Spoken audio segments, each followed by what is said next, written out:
Bom, meus amigos, ontem nós tivemos o primeiro debate presidencial exibido pelo Grupo Bandeirantes e eu trago para vocês aqui as minhas impressões, a minha análise sobre o que eu pude acompanhar, tá?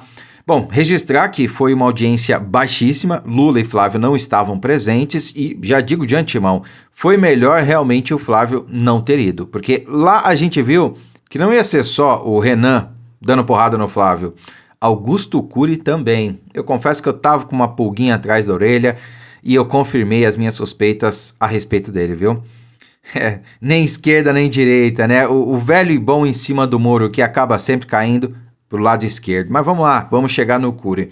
Antes eu queria registrar aí que, bom, já era esperado que o Lula não ia comparecer, até por isso o Flávio não compareceu, esse foi o único motivo, né? Não há porquê o Flávio ir num debate onde o Lula não vai estar. Essa é a questão, né? E agora a gente sabe que realmente foi melhor ele não ter ido porque ia levar porrada ali de todo mundo, inclusive do senhor Caiado, viu? Me decepcionou bastante, tá? Como eu disse, a audiência foi baixíssima, porque os dois principais candidatos não participaram, mas Romeu Zema também, de última hora, cancelou a sua presença. Não sei porquê, tem gente dizendo aí que talvez ele desista da candidatura, né? Vamos esperar para ver.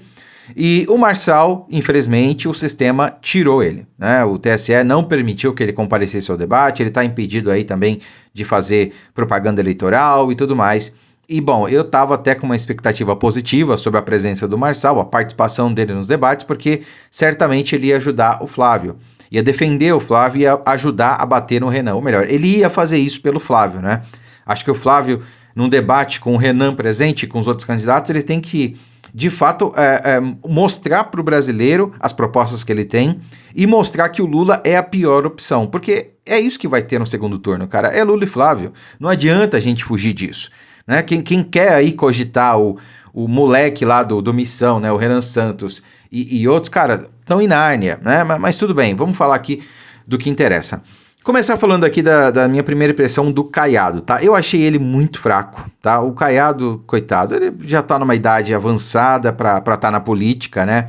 Eu acho que ele já contribuiu o que tinha que contribuir pra política. Excelente governador, muito bem avaliado, fez um trabalho incrível em Goiás. Eu conheço algumas pessoas no estado e só tem elogios a ele. Mas, cara, pra presidência eu acho que não é a pessoa certa, não é o que a gente precisa nesse momento. Talvez em outro momento, né? O tempo do Caiado para a presidência eu acho que já passou, né? Eu acho que ele está tentando aí uma forma, digamos, digna de sair da política, de sair da vida pública. O povo, eu acho que deve um agradecimento a Ronaldo Caiado pelos bons serviços prestados, sobretudo no estado de Goiás. Mas vamos parar por aí, né, Caiado? Ele criticou aí a alta do preço das coisas, né?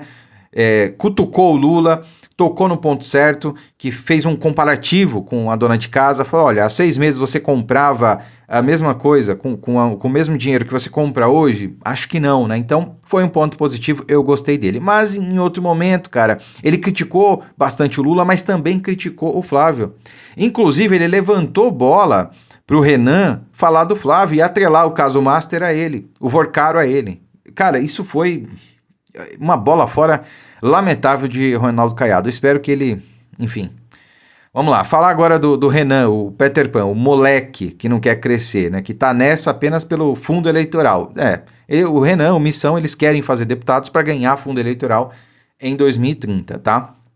Ele começou aí chamando o Lula e o Flávio de criminosos por não terem ido aos debates. São criminosos, vagabundos, canalhas, ladrões, fujões.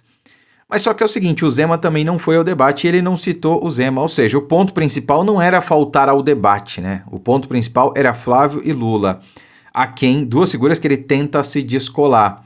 Mas só que ele atacou muito mais o Flávio do que o Lula. Ele começou falando do Lula, e aí pode te dar a impressão que ele criticou mais o Lula, que ele atacou mais o Lula. Não, ele atacou mais o Flávio, porque depois ali da segunda parte do programa, ele só falou do Flávio, foi só do Flávio o tempo todo.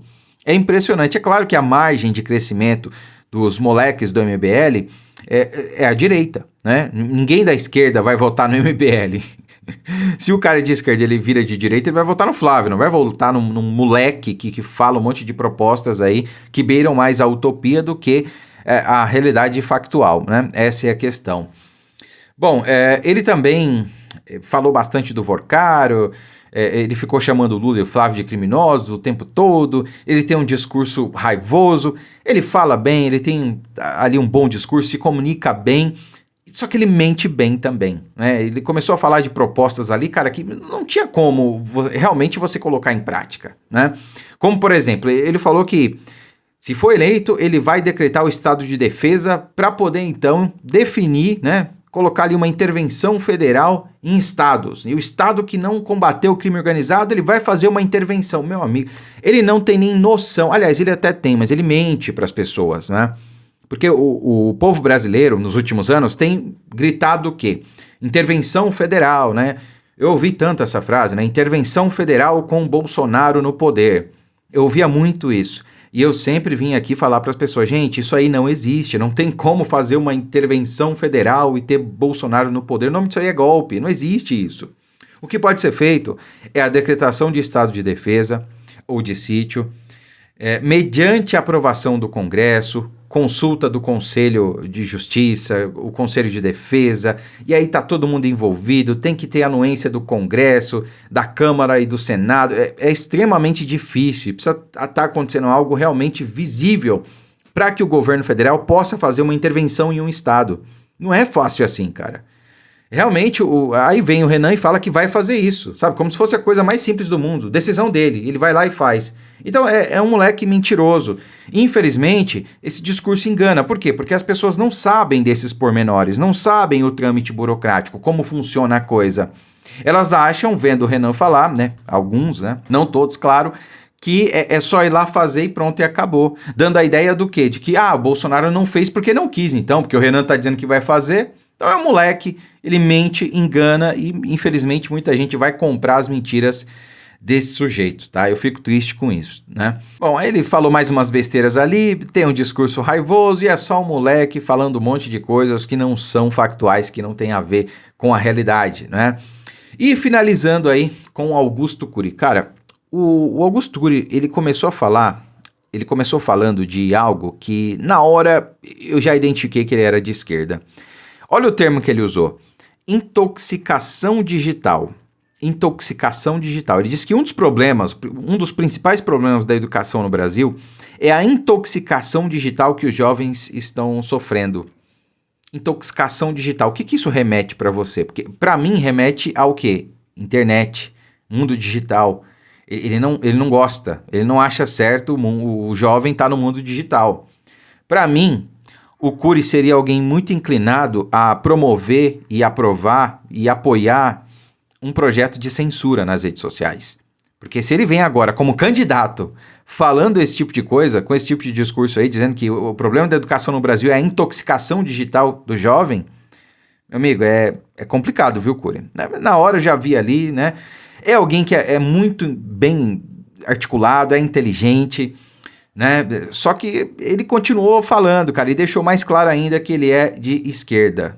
Não tá nem em cima do muro, o cara é de esquerda, né? Ele começou lá o segundo bloco dizendo, olha, nem direita, nem de esquerda, o povo tem que ser não sei o quê. Aquele discurso de político do centrão, que na verdade a gente sabe que é de esquerda, né? E aí ele falou também que é contra a escala 6x1, que tem que ser 5x2, porque os trabalhadores estão tendo burnout, ou seja, é mais uma medida populista, né? Ele tá mais interessado ali realmente em enganar o eleitor, porque se ele tivesse interessado em falar a verdade, ele ia dizer, olha, infelizmente o Brasil não tem condições, a gente está vendo aí empresas quebrando, o Casas Bahia demitiu 2.000 funcionários, fechou 300 lojas só nesse ano, não tem como a gente falar de escala 6x1 porque as lojas, né, o comércio mal está conseguindo se manter. Então, aí o cara me vem falar que não, é 5x2, não sei o que, ou seja, cara, o Augusto Cury não dá. E também criticou o Flávio, fez ataques infundados, afirmações mentirosas, né, é isso. O Flávio iria sofrer ataques tanto do Cury quanto do moleque lá do MBL, do Missão, né? O Renan Santos, né? Me enrolo para falar o nome desse sujeito. Enfim, eu acho que, cara, foi um debate fraquíssimo. O Flávio não perdeu nada, ainda bem que ele não foi. Na verdade, se ele fosse, ele só teria a perder, ele não teria nada a ganhar. Vamos esperar os próximos, né? Quem sabe haja uma reviravolta aí, o Marçal possa participar. quem sabe, não sei, dá uma louca aí no Lula, talvez ele seja bêbado e compareça, e aí o Flávio vai também, vamos ver, né? Mas esse aqui realmente foi fraco, e talvez aí nos próximos, né, tiver mais próximo do último, isso ocorra.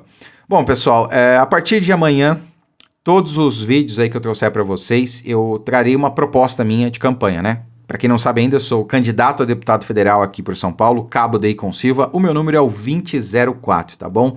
Vou deixar o link de um grupo de WhatsApp aqui na descrição do vídeo, no comentário fixado, onde lá a gente vai distribuir material. Você que é do estado de São Paulo, de qualquer lugar do estado de São Paulo, do interior, capital, Grande São Paulo, ABC, e quer me ajudar rumo a Brasília, entre nesse grupo, que lá a gente vai mandar material, a gente vai solicitar a ajuda de vocês de diversas formas, compartilhando imagens, material de campanha, enviando para quem quiser distribuir no bairro, na vizinhança, no condomínio, família, amigos, e toda ajuda será bem-vinda, tá bom? Entre no grupo aí ou chama o número que está aparecendo aí na tela. Muito obrigado, fiquem com Deus e até a próxima.